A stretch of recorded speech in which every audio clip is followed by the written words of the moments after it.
This is a Tecumsah 6.25 horsepower engine. Got the actual spec. It's salvaged from a lawnmower.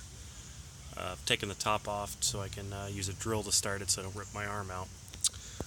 The other one on here had some issues, so pretty much a direct bolt. However, this one, the old one had a throttle lever, which this one's not set up to take. And here's the governor, and I'm having a heck of a time. For the longest time, I couldn't get this thing to start or stay running besides a putz. Put. So, set that in further and further and further, which had the effect of locking the governor minimum distance to there, and everything was pretty decent. And then, as it's just sitting here idling, burning fuel, as it's an old engine, I just wanted it to run and get cleaned up a bit. It slammed forward for full power.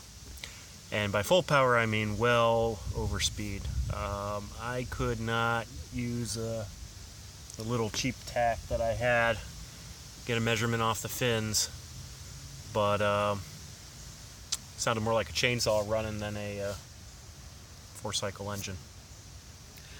I have bent the linkage here a couple times to try and take up some slack, or I'm sorry, give it more slack. And the next thing I'd like to do is in here, where it slams in, bend that piece out a little bit further to keep it from going to full power. But what I'd really like to do is figure out why, when I adjust the governor back or forward, I can't get it to do anything now other than overspeed. So if you got some ideas, I'd really be most welcome. This was a side of the road pick, and of course so was the engine from an earlier one. Be nice to clean up the backyard a little bit, as you can see, but no big rush. I need to get another pulley. The other engine's pulley would not come off, and as tempting as I am to cut off the shaft and beat it off, actually that doesn't really sound like that bad of an idea.